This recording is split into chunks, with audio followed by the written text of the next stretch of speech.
Hey y'all, happy Sunday and welcome to this week's live Q&A session. This is the portion of the show where we allow YouTube to send out notifications that we're going live. If you're watching this live Q&A on replay, please scrub ahead until this graphic disappears and the actual show begins. If you're watching live and you have any comments or questions, please go ahead and put them in the live chat. But for now, grab a beverage, sit back, and relax while the countdown timer does its thing. Then we'll get started.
Happy Sunday, everybody. Welcome aboard. Glad to see so many folks out there ready and raring to go.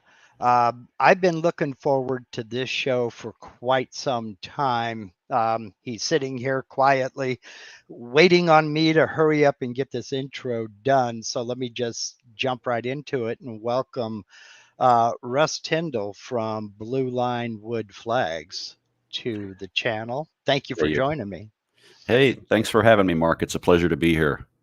Well, the pleasure is all mine because I've been a fan of your channel and a fan of your work for quite a while here. And getting us together has been a little bit iffy, but to say the least. But you know, what can I say? Good things come to those that wait.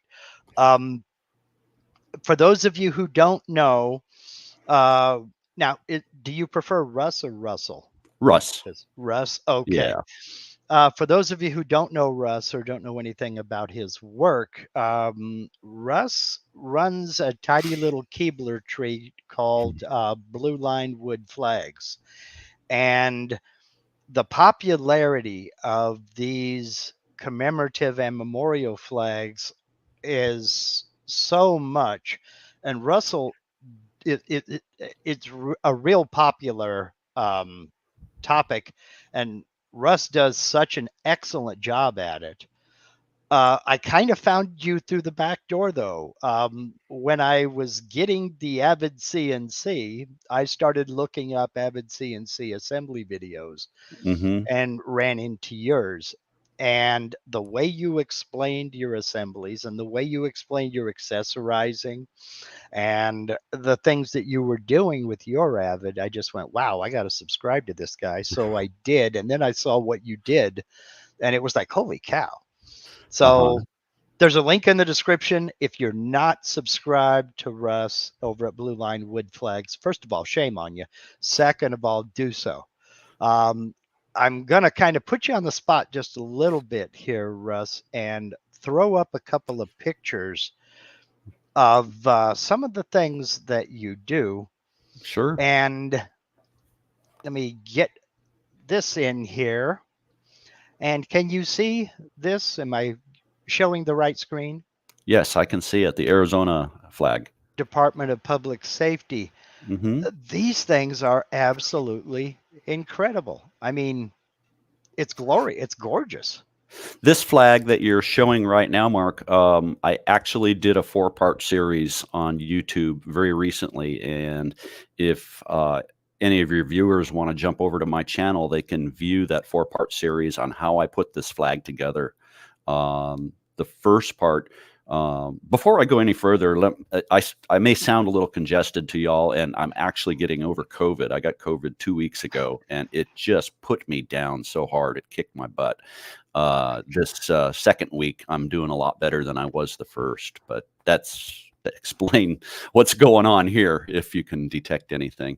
But yeah, that flag was a 4-part series on the YouTube channel, and where I explain everything in 4 parts. The first part was I went into Vectric and designed an American flag. Just a plain flag. And then in part 2, we created the graphic. I only demonstrated the flag, the Arizona Department of Public Safety patch, I should say, in Adobe Illustrator. And then in part 3, we brought that graphic into our first video that we created. And then finally, in the 4th part, we went ahead out into the shop and we cut the flag itself. And you just answered most of the questions I was going to ask. And that's the reason I chose this one to be the first picture, was because you did do a 4-part series. And I mean, the work, just look at the finish. And you do most of these on red oak, correct? That's correct. I get my red oak here locally from a hardwood supplier. A little pro tip for you guys: when you buy your wood, don't go to the big box stores. You're going to get ripped off if you go there. Go to a hardwood supplier. Look for S3S or S2S wood. You're going to pay so much for that S4S from Lowe's and Home Depot. Just don't do it. Words to live by. And Yeah. if you don't know where to find a hardwood supplier in your area, remember, Google is your friend. Just get on Google and enter hardwoods and then your zip or postal code. Hmm. And yes, you'll have to wade through a few flooring specialists, but sometimes even they have other hardwoods to be used for trim for their flooring and what have you.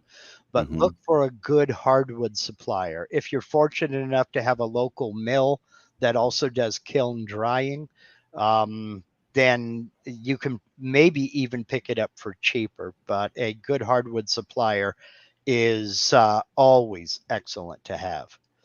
So, My hardwood supplier is actually they primarily specialize in flooring, like mhm, you say, Mark.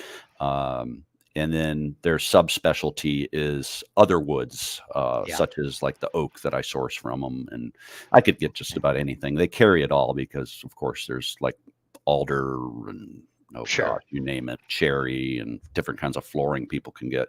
And a lot of the construction guys come in there and they get their wood from them for cabinetry building and things like that.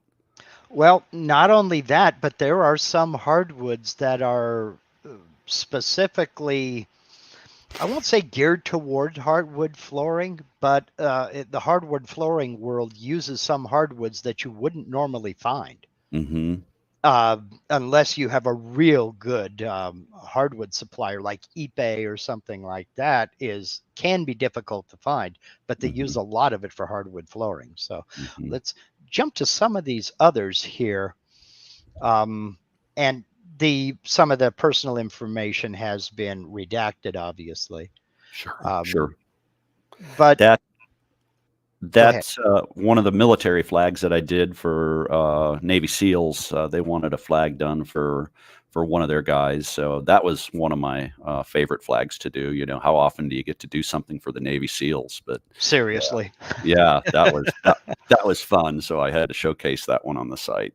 I tell you what keeps coming back to me is the the finish that you're getting and the carve you're getting on red oak. Red oak is notorious for not wanting to play nice with any kind of bit, really. Hmm. And I mean, it's gorgeous. Thanks. I've found that just using the sharpest bit possible solves a lot of those problems. Mhm. Um, be conservative with your bits. Don't try to force things. That works for me. And I don't know. I've just had really good luck. Maybe I spend too much in bits. It seems like when they start to show the slightest bit of dulling, I replace them. You know, they're out of there because I do want my final product to look good for my clients. That's true. Now, I tell people I'm seriously Scottish, so I'm real cheap when it comes to bits. But it's real easy to lose sight of the fact that what we're looking for is an excellent final product. Sure. And especially in something like this, where it could be memorializing a person, you want as close to perfection as you can get. So it's worth Hmm. spending the extra money to get a good quality bit and not Go back cheap a out. go back a couple flags, Mark. Okay, which one am I looking for here? That one right there. That Okay, was one of my first generation flags when I was still working with pine, okay. and pine is miserable when it, at least in my opinion, when it came to carving these flags out. If the wood sat for any length of time, it would start to warp in the shop with changing humidity conditions, and I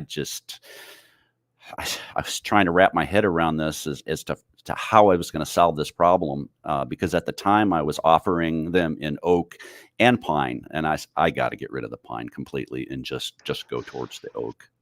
I will 100% agree with that.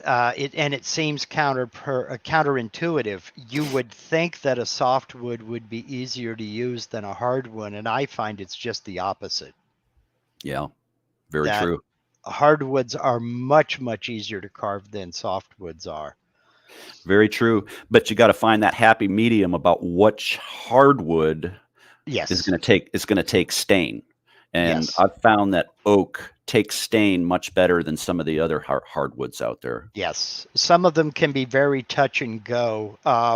Maple is notorious for that. You can get a glorious finish on maple, and then other times it'll be mottled and muddy looking and just make you want to set fire to the whole thing. So, Yeah. I mean, and there are wood conditioners you can use to help with that, but Mhm. for the most part, okay. Let me go ahead and bring it back to us because one of the problems. Oh, I see you have this one as LED backlit. Yep, that's another thing I started to do is offer LED lighting, and that was real popular, or that is, it continues to be real popular with some of my buyers. It just adds that effect from behind and makes it look really, really neat. And then that flag is just the plain thin blue line flag there. Okay. Okay. All right. Okay. I'm going to bring it back here because one of the problems with screen sharing is that I can't see the questions that I Gotcha. know people are asking. So let me dive over here and we'll go ahead and jump into a couple. I see one that will be real easy, and that is John's asking, what sizes are your flags typically? 28 and a half inches in width and 15 inches in height. And that is a very good question, John. That all starts in VCarve Pro when I'm designing my flag and trying to figure out how big I want to make it. And I use a little calculator. Mark's featured on some of his stuff. It's called Omni Calculator, where it figures out all the flag ratios instantly. You punch in one number, and it's instantly calculates the rest of them. And I knew I wanted my overall dimension to be 28 and a half by 15, or around in that area. And I used that calculator, and that made life a lot easier. And thank you for reminding me of that simply because I forgot to put a link to Omni Calculator in the description. I will do that. I'll put a link to the Omni Calculator, US flag calculator in the description of this video as soon as we're done live. So let's see here. I think I took care of that question. Let's see here now. David would like to know, how do you keep the grain from popping when you do the paint? The grain from popping, I think does he mean probably the grain raising is what I'm guessing.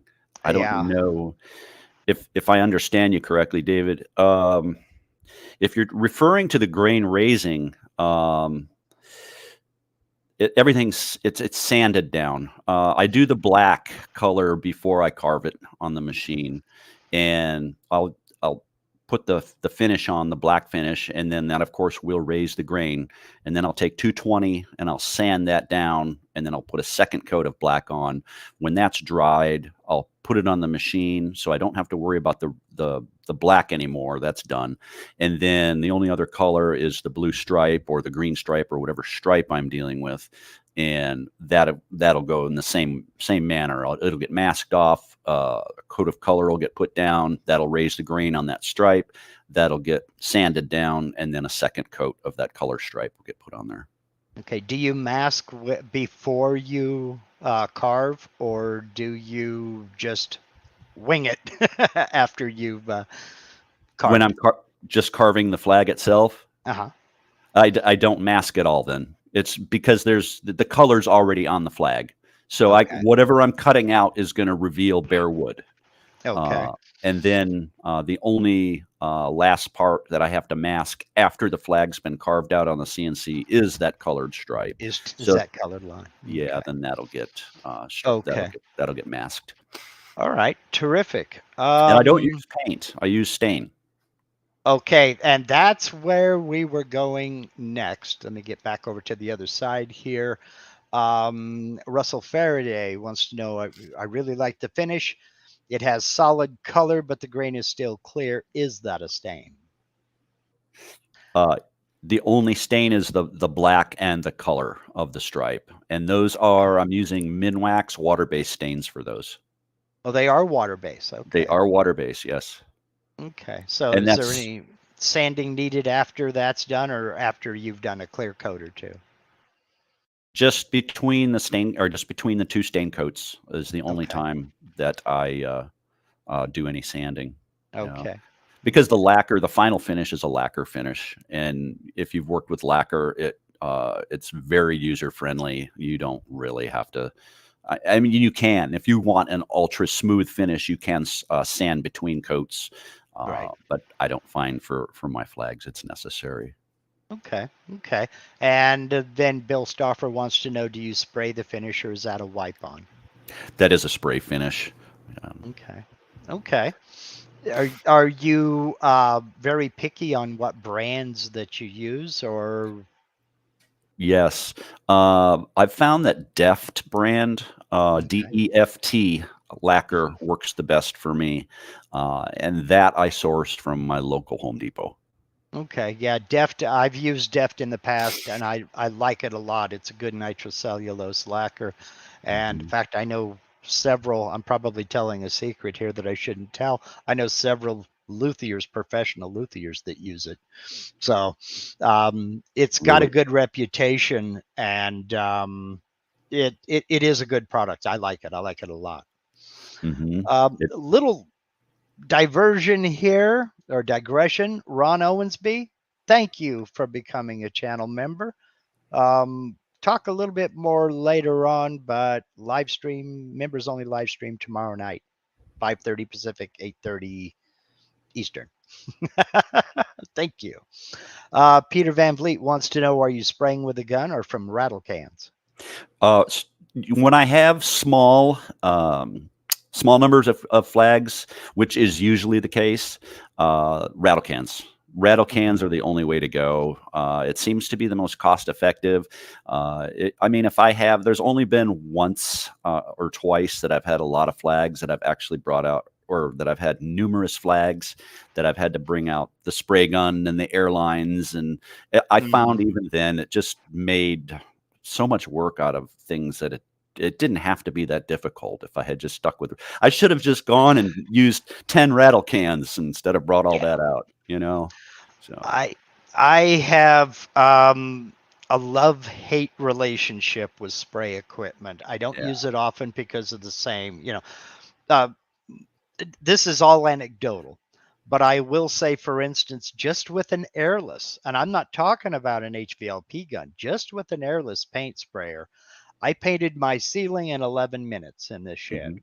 I painted all four walls in 16 minutes. Wow. And each time it took me 45 minutes to clean the gun and equipment. Yeah.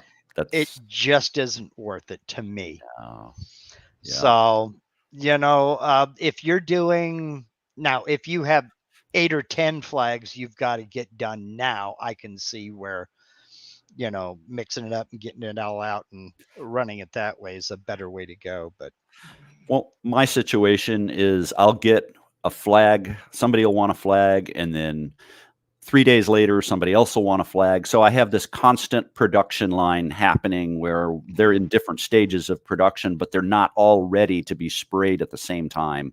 yeah, So, maybe in a week I'm doing 3 flags, but they're getting sprayed 3 days apart.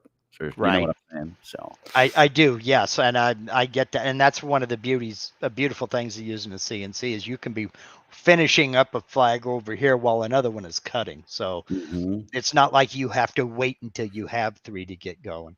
sure. Um, now, David, I'm going to be looking into this a little bit later on. He says, I love my turbine sprayer. HVLP sprayer cleans up in 5 minutes.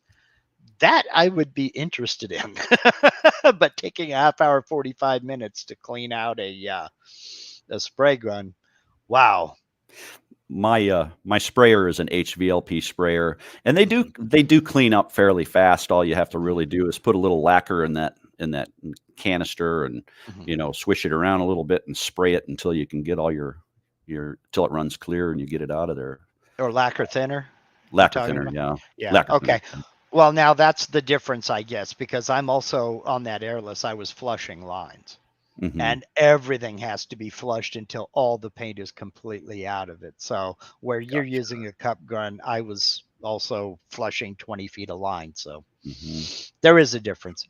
Let's see. Now, do you, most of your work is commission? Am I correct in that assumption?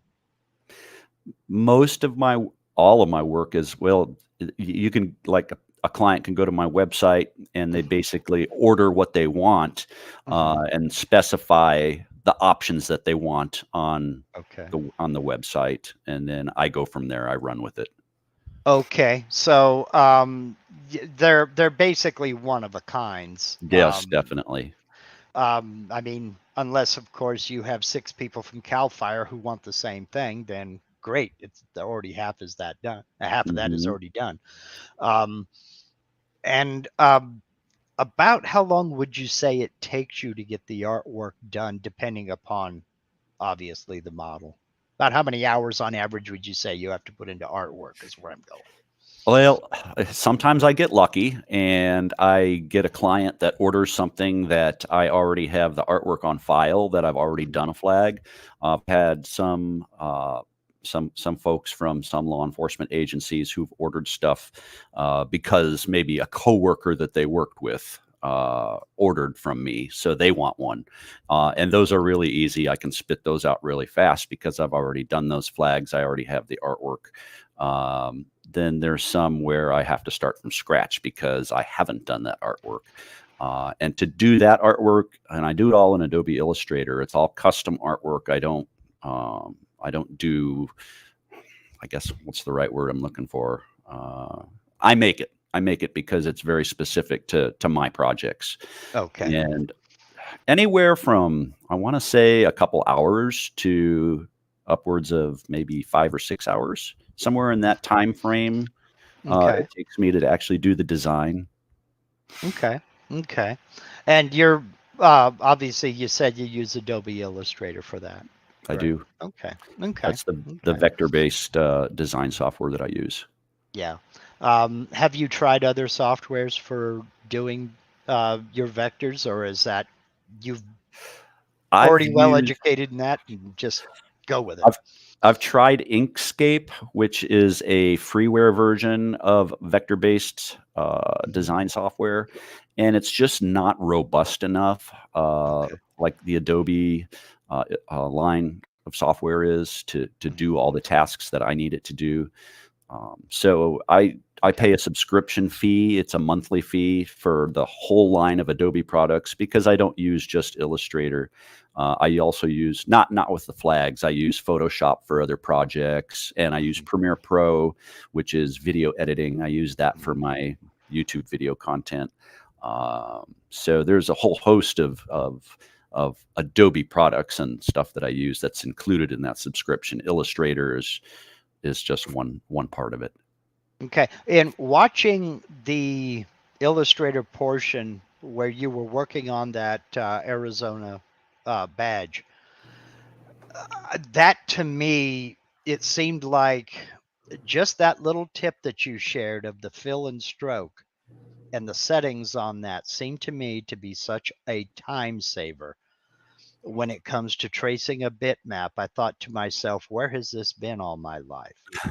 Um, and I really hope you kind of extend that a little bit because you've about talked me into going ahead and subscribing, getting that creative suite. I've made it no secret I'm looking for a better video editing program anyway, and I have no experience at all with Premiere, but we'll see. You've Were you about got were me you talked into it. Oh, yeah, yeah, it's makes life a whole lot easier. With Adobe, there is a learning curve. Yeah. I've been working with it for probably a total of, I don't know, 5 to 10 years, Mhm. in one way or another, even before I got into CNC and before I got into designing stuff. I've always been into, design, using the computer to design stuff, artwork Right. and things like that. Mhm. And, it always seems like there's new stuff to learn. And just when you think you know it all, you get tested. And but there's nothing. The good thing is with the internet today and the Google search, if you don't know something, you just type it in there. How do I join these two vectors on a curve, or whatever your question is and you're going to find the answer to it out there. Yeah, that's it's a joke, but it's serious. If there are three people interested in anything, Yeah. one of them has started a YouTube channel on it, one of them has started a face group on it, and the other one is posting about it on Reddit. Yeah. So that's just the truth. I mean, you can't get away from some things. Yeah. And that's another deciding factor is support, either from the company or from the community. I missed David's question on, are you using solid pieces of oak or are you doing glue ups? I am doing glue ups. I'll take usually 2 or 3 boards, and then I have panel clamps that I use to glue them up and do edge gluing.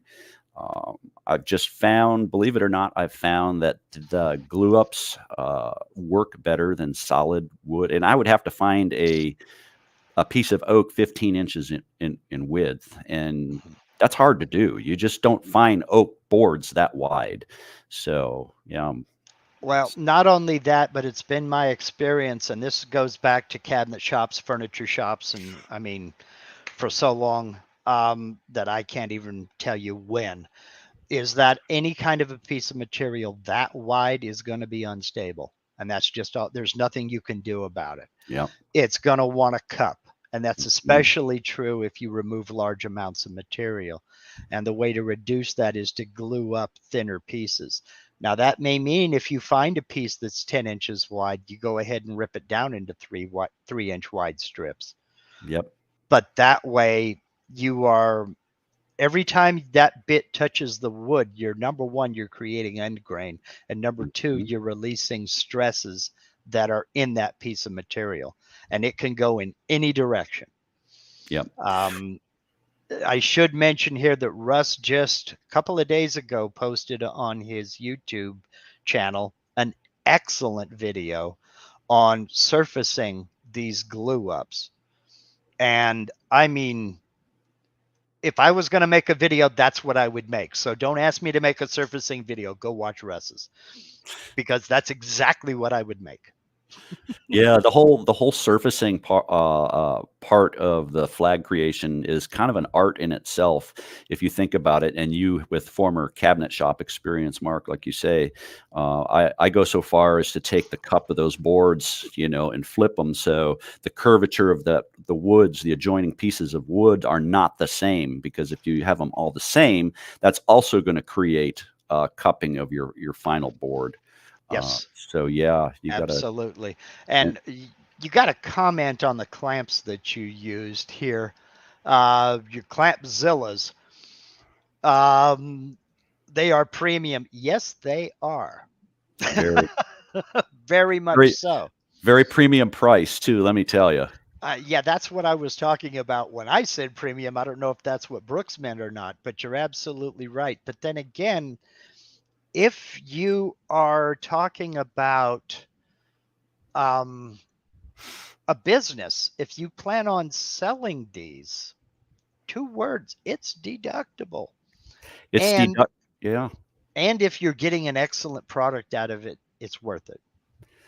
and when it comes to this stuff, you know very well, time is money. When it comes to the shop, and if I can spend less time trying to surface these panels down and get them to maybe get rid of some of the errors or the variances in thickness between the panels that are glued up by using panel clamps over bar clamps and cauls and things of that nature, then I've maybe saved an hour of my time right there. Right.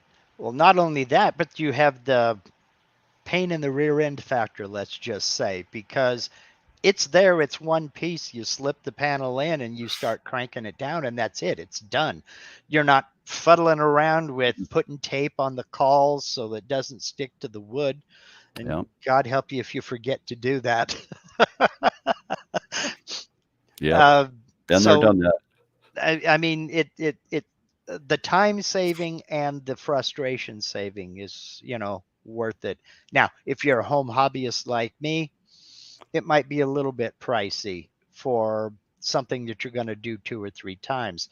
But these flags are not the only use for that. I mean, if you're doing cabinet doors or something like that, or you're making a lot of cutting boards, I mean, that would be excellent for that. Hmm. So, Definitely. Definitely. um, Brooks, check the link in the description of his video. He put links to everything. I know that's a cop out, but what can I say? Let's see here. David wants to know, is the trace bitmap tool better in Adobe than in Inkscape, in your opinion? Well, it's been so long since I used Inkscape. I couldn't. To be honest with you, I couldn't give you a good answer in that.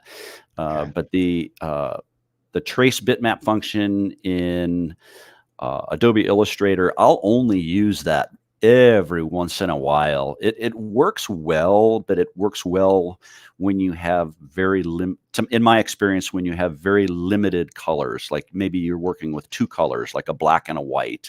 If it has to go in and it has to evaluate an image that maybe has, 16 or 17 different colors, and it has to differentiate between all those and somehow come out with a vector from a raster graphic, it's just, I find that it doesn't work too good.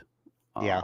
A lot of people try to use the bitmap tracing in various different programs, be it Vectric, Inkscape, Adobe, whatever you're using, GIMP, any of those, to try to bitmap trace like a photograph, a portrait.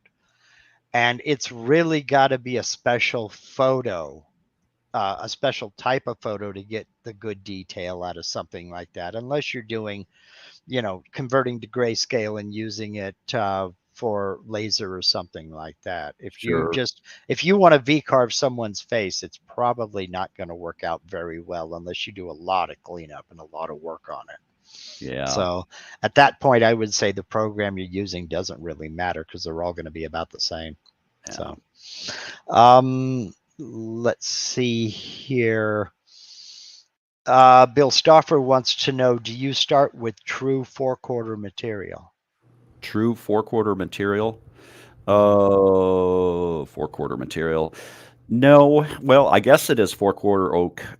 It like I say there, it's the oak that I get is 13/16, so it's oversized from three Yeah, quarters. yeah. And it's the stuff that I've been getting lately that the hardwood supplier, it's S3S. So I've Mhm. been lucky from that perspective. I haven't had Okay, gone into too much, okay.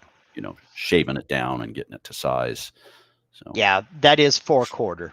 yeah. Just okay. 4/4, when hardwood is milled at the mill site, they measure it in quarters of an inch, and that is rough milled at about an inch thick, approximately. Hmm. And then by the time you surface the top and bottom, it's going to bring it down to about 13/16. We tend, because Americans don't like to talk in sixteenths, we tend to just say 3/4, even though it's very rare you find a piece that's 3/4 of an inch thick. So, but yeah, that's 4/4.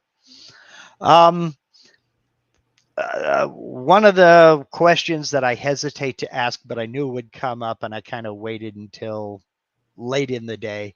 My 3D guru, Michael Mazalik, wants to know how you price this type of project.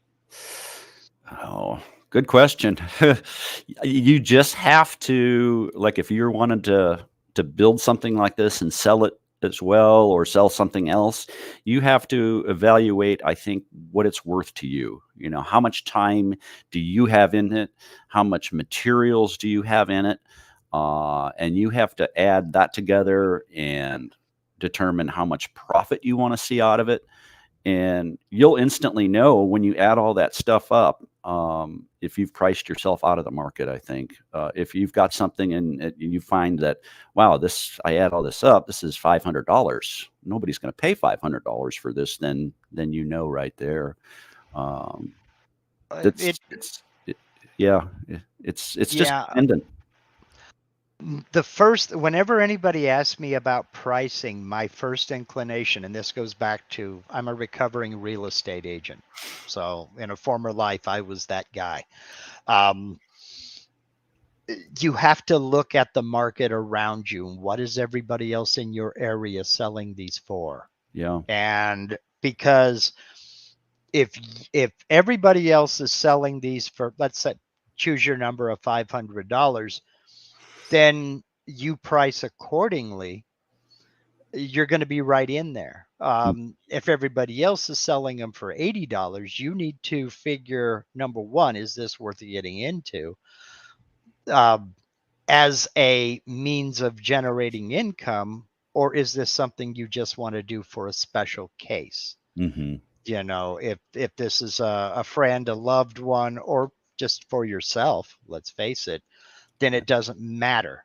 Mm-hmm. But if it's going to be something that you're going to start focusing on, you need to look um, you need to look into the market around you and see what other folks are, not what they're pricing it at, what they're selling at. Yeah. Because I can ask $10,000 for it, but that doesn't mean I'm going to sell one. Right. So, Yeah, while we're on the subject of price, and you make a good point there, it's funny. I've done some price adjustments. I've been doing this now in some form of fashion with the flags for about 5 years, and the pricing has gone. I've adjusted it up and down in the beginning till I found that happy medium. There was a point in time where I was selling them too cheap, and yeah, people weren't buying them because they probably thought it was a cheap product because I was offering them so low. And yes, then when I raised the price, I started getting orders. So yes, I was scratching my head going, why are they're thinking, they must think I'm getting a higher quality product. So they're a premium yes, product, premium price. And exactly. so it is a premium product. You can price yourself out of the market by setting it too low, which is something that mystifies a lot of people. Marketing is a science of its own. Yeah. I mean, it really is. Excuse me, I'm doing one of my semi-annual allergy things here right now. Yeah, I mean, if everybody else is listing them in your area, in your market, if you're seeing them listed at $300 and $400 and $500, and you come in at 125, they're going to tend to. I mean, you'll get a few bites. Don't get me wrong, but Right. folks are going to tend to bypass you to get to that mid range because you're seen as having an inferior product.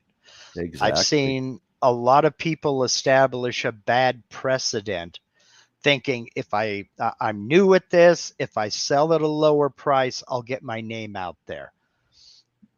That can be the case, but you can get your name out there for the wrong reasons. Mm-hmm. And if you're being seen as somebody who is just lowballing everybody else to generate the order, that can work against you as well. Sure. So, value your time, value your worth, and value your creativity in this, Definitely. for sure. And that's on anything. I don't care if you're making, you know, pencils. Mhm. Value your creativity. So, Um, I see a question, Mark, okay. over in the comment section that I want to answer. It's from Patrick Wood. Okay, that one I had Yeah. just started. Yeah, Yes. go ahead. Do I make other size flags, or do I just try to stick to the one size? For me, it's the one size, and I'll tell you why. There's so much that goes into creating these flags. There's the design work on the Vectric side of things, and if you have multiple size flags, there's always a possibility that you could, carve the wrong size and ruin a board, if you know what I'm trying to say. So for me, it's easier to stick with one size. We're talking fixturing on the CNC. The CNC is set up for fixturing one size flag, which makes it really easy. When I ship my flags, I use a company that makes all my shipping boxes and sends them to me. So all my products are professionally packaged in shipping boxes and crates. So if I have to go and buy different size boxes, that's just another expense that I want to stay away from. So it's just, I've found that it's easier to stick with the one size. Okay. Do you get requests to do other sizes on occasion? I've had a few people every now and then say, hey, can you do one, 35 inches wide? And I have to politely decline. Oh, so they want to go bigger. They usually want to go bigger. Very seldom does somebody want smaller. If they Oh, want okay. smaller, I probably could. I would want to stay away from it, but I probably could do something smaller. Okay. Uh, but Well, and getting back to pricing, that's when we all have that I don't want to do it price. yes, You know. yeah, I'll do it, but So, it's going to cost you exactly. number up here. I have always believed that the letter S in the word custom should be a $sign. Yeah, You know. So exactly. uh, They're already custom. well, that 100% true. I mean, because again, this is not something that you're making 1,000 of and putting in stock, hoping somebody's going to order something. These are made at the time somebody orders them. Right, So, right. okay. Let's see here. Lewis Denton, I'm not sure what you mean by this.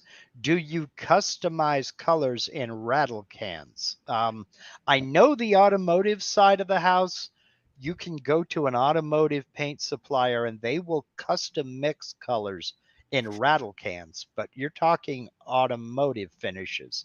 I've never come across that in something that's wood friendly. Is that what you mean? I don't know. Yeah, I the only rattle can I use is for the clear lacquer top coat after everything's done. Like I say, I stick with the stains, and I can get the stains tinted in any color that I need them. So, Okay. Okay. Let's see here. We've got a couple of off topic, but David has another good comment. If you can sell half as many for twice the price, you make the same money with half as much work. Absolutely. Absolutely.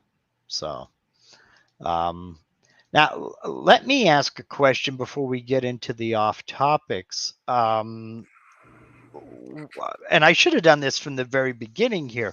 You started, according to your website, you started Blue Line Wood Flags in 2019, correct? did it? Yeah, maybe it's been maybe a little earlier than that, about 3 or 4 years. Yeah, it started Okay. off as a hobby, Mhm. and just I got my first CNC, which was actually an Axiom Mhm. precision model, and it wasn't an overly large CNC. It's Mhm. only I think 36 inches deep, but it did the trick. But on that machine, in order for me to complete a flag, I had to turn it the other way, and I'd be Yeah. looking at it long ways. Mhm. And I knew at that point I was hooked that I Mhm. loved CNC. And I was able, and thanks to you, Mark, I learned the Vectric in the beginning because I didn't know anything at all. And so I did a lot of studying and watching the YouTube videos out there. Thank you. And yeah, it brought it all together for me. And I've always been, like I say, into the graphic arts in some way, shape, or form with Uh-huh. my Adobe Illustrator and Photoshop knowledge and working with those things. And I was able Mhm. to marry the two together. And I think I got it from my dad, before he passed away. He was into the graphic arts for most of his life. Back in the day, he did sign painting, and um, I used to watch him. He used to paint race cars with the numbers and all kinds of stuff. Yeah. Yeah. That has always fascinated me. Pinstripers and sign painting. We're talking about with the Badger hair brushes and a can of one shot and out there. I was fortunate to be stationed at Fort Ord, California, my first tour in the Army.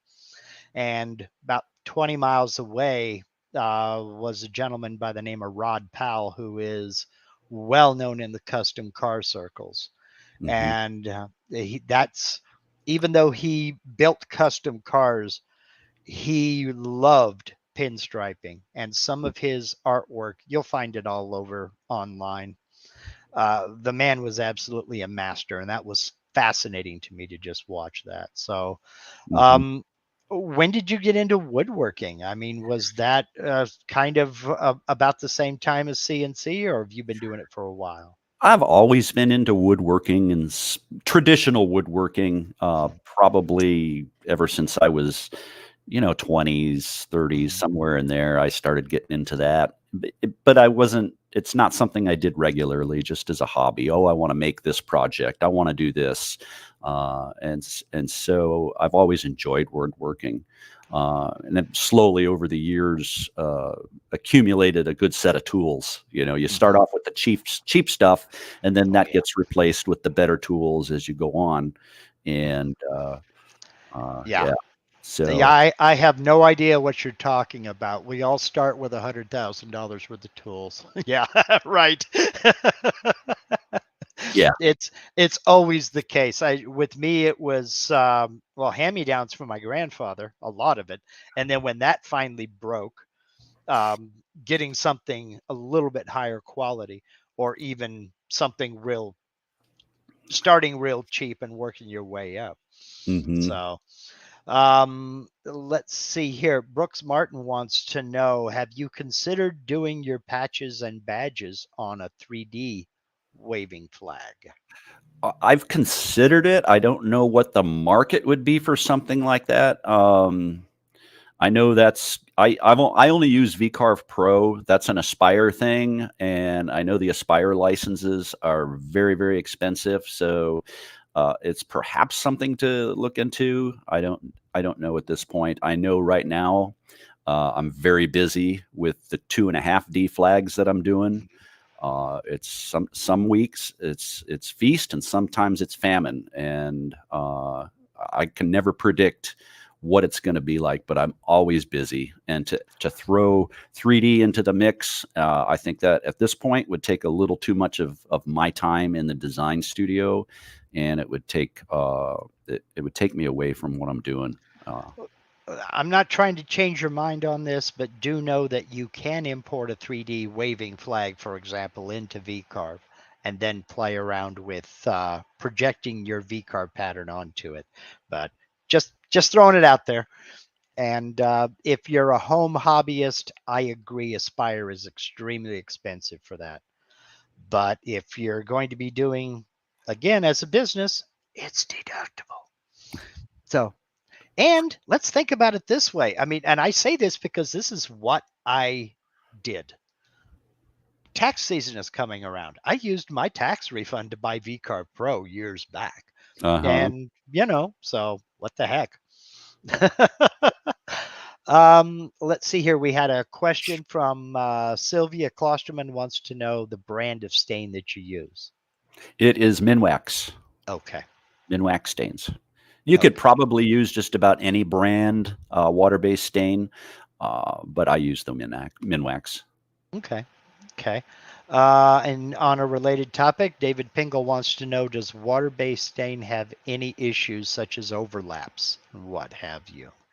I have not found a problem with overlaps. If he's referring to where I put the colored stripe down and where it Hmm. meets the black, Hmm. that's the only overlap area that it could feasibly happen at. Hmm. And in those areas, I use the green frog tape, which in my opinion is way better than the blue painter's tape. Hmm. And it does a fantastic job at sealing that up and not allowing those stains to cross over into the other areas. Okay. Okay. Okay. Let's see here. We're uh, getting into the off-topic questions, if you don't mind. No, not at Um, all. get your opinion. The first one I'm going to make very, very simple to Lewis. I don't have a video like that. I defer everybody to Michael Mazalik. Creating shapes from vectors in 3D modeling, I'm just getting into. And I'll admit, when I discovered Michael's series on 3D modeling for beginners, I kind of backed away from that. I was doing a push on it to try to learn as much as I could to start creating videos. I kind of backed off a little bit on that. when I found Michael's videos. So there is already a link. I do it by default, Michael. There's already a link to Michael's channel down on the description of the video. I would head over to his channel and binge watch, but follow along. He's very good at what he does. He's very good at explaining what he does.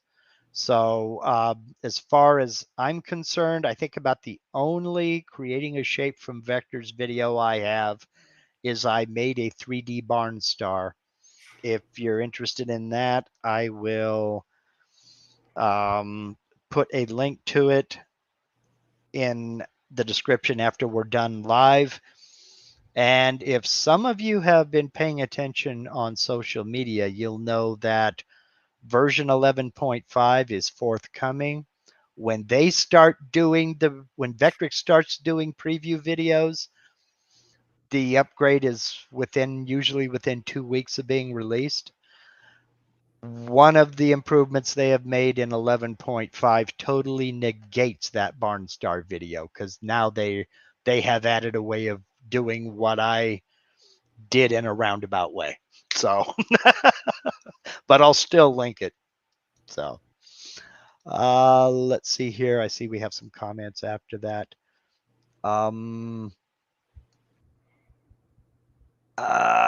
Let's get here. Russell Faraday says many flags are too wavy. In my humble opinion, a gently waving flag is kind of subtle.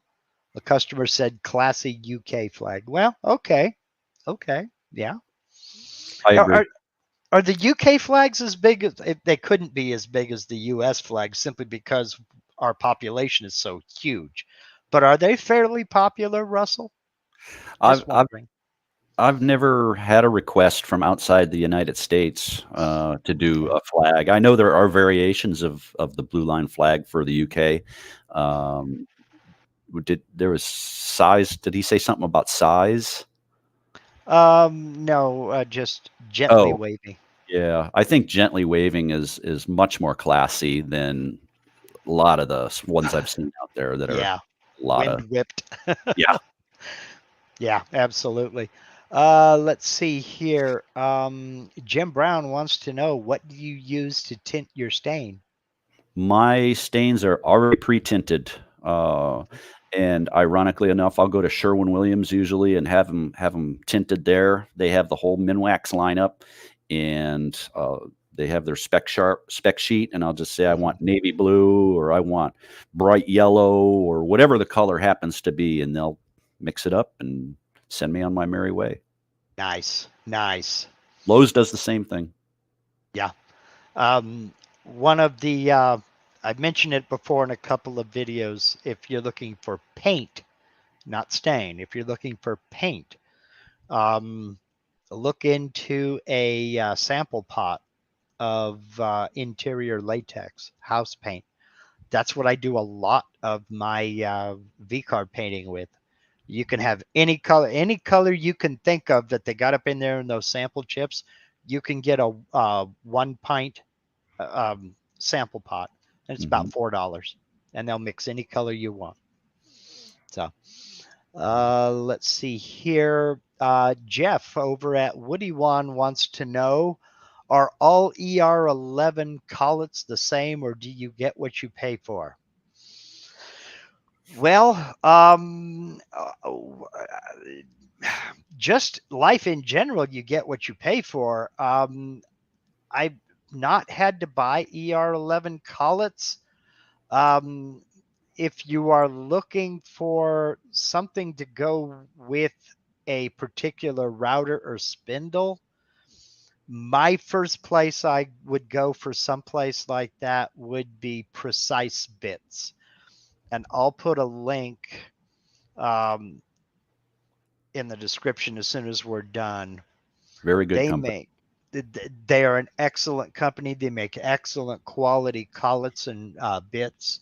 Uh, they don't do all sizes, but that would be the first place I would look. And I'll put a link to them in the description here as soon as we're finished live, if that's all right.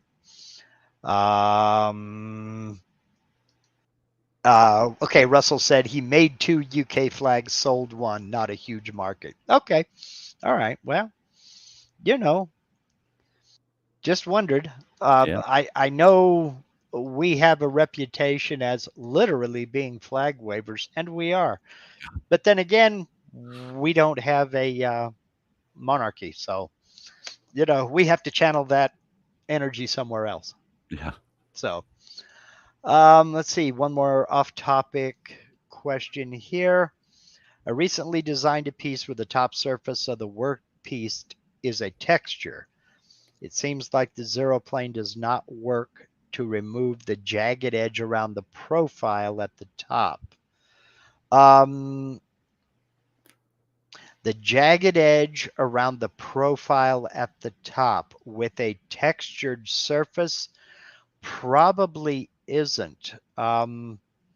If hmm, I don't know if maybe if do you have your model created so that the texture goes all the way, covers the entire surface, or is there a border that you can create around that?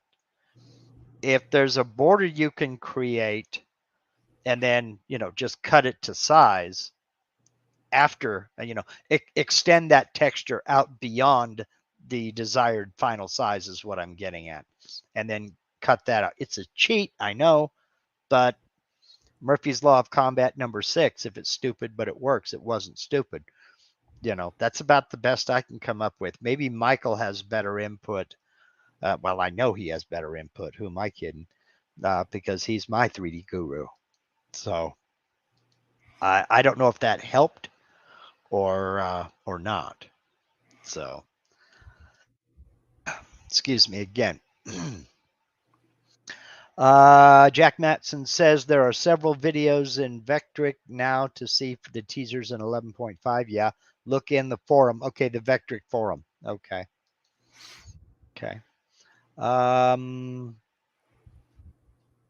Lewis, is what due to the grain of wood? I don't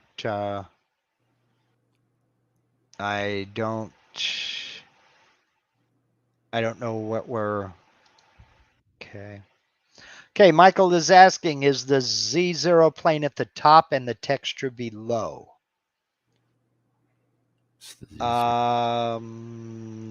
The jagged edges are along the reliefs in the center. Okay.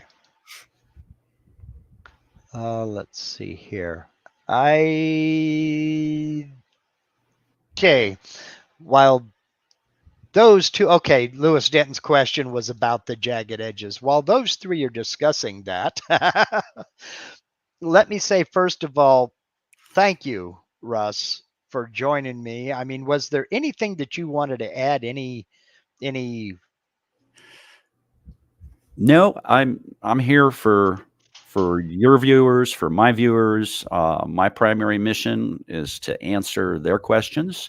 I think we've accomplished that today. They're always welcome to jump on over to my site or to my YouTube channel and throw as many questions as they want out at me if they want to continue the conversation.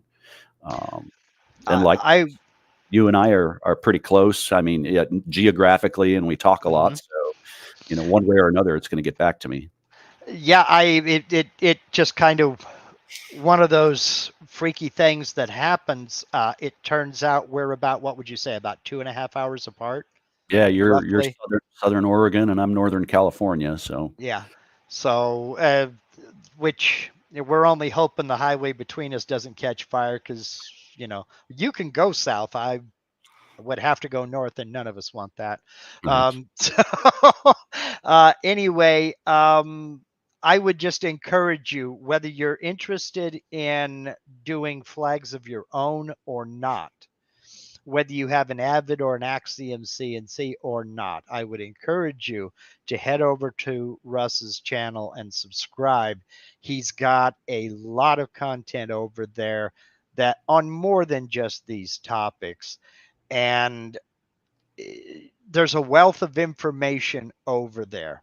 Uh, I mean, everything from the Adobe Illustrator standpoint to just doing glue ups and surfacing and things of that nature, there's a gold mine of information over there. So I would highly encourage you to get over to his channel. There's a link in the description of this video now. I would encourage you to subscribe.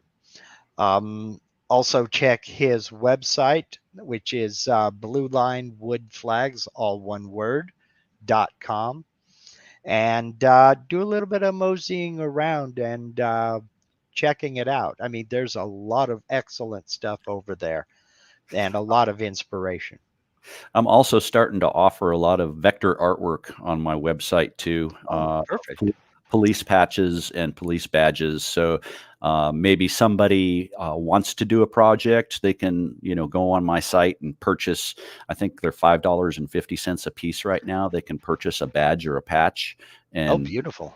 yeah, and import that into their own project. So I didn't know you were doing that. Oh, you shouldn't have let me know that. look in the upper right of my website under shop, you'll see shop all vector graphics, I think it says. So and it's Oh, a continually growing collection of graphics. In fact, if you want to you, throw it up and show the, I was just heading there. I didn't realize you did that. Let's see. Shop all vector graphics. Oh my. there you And go. look at that. So if you need anything that he's got over here, look at this, $5.50. You know how much that's gonna save in time? Oh That's my gosh. that's my time at a discount price. Oh man. Well, Russ, I hope you sell too many. I really do. Oh man. Okay, I don't mean to put you on the spot with this, but do you do this on a commission basis? Let's say somebody wants something you don't have. I'll do it. You'll do I'll, it? I'll do it. You heard it here first. You heard it here first. Oh, you should not have told me this because I am going to flood your inbox with people asking me, how do I do this? If it's not, if I don't have it, it's not going to be $5.50 though. Okay. That price is for projects that I've done for other clients that I put the work into already.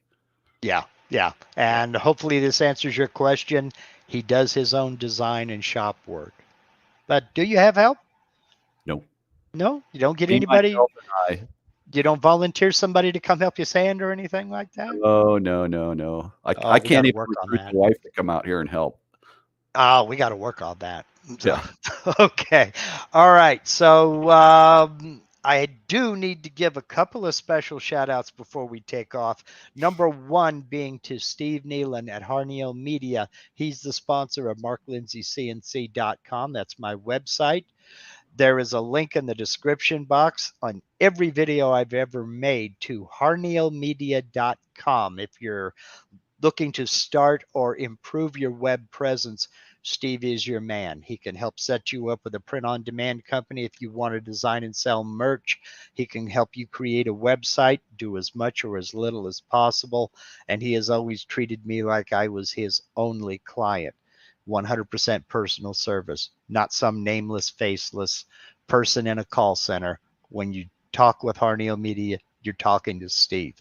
Check him out. Links in the description, harnealmedia.com. Next, I have to thank and I have to give a shout out to my channel members.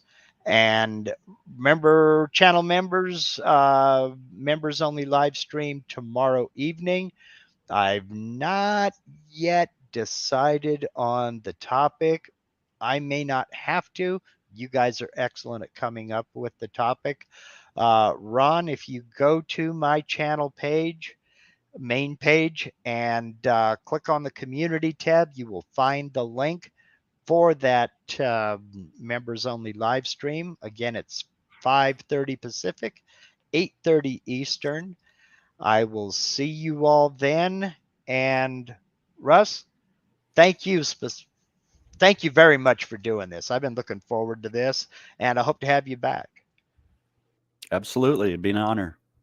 All right. Well, the honor's all mine. Thank you very much for doing what you do. Thank you, Mark. After that, let's see. I think I've got everything. Yeah, I've got everything caught up. Next week will be just a live open Q&A. And now go out and do something cool. Go make some chips. Get out of here. Go on.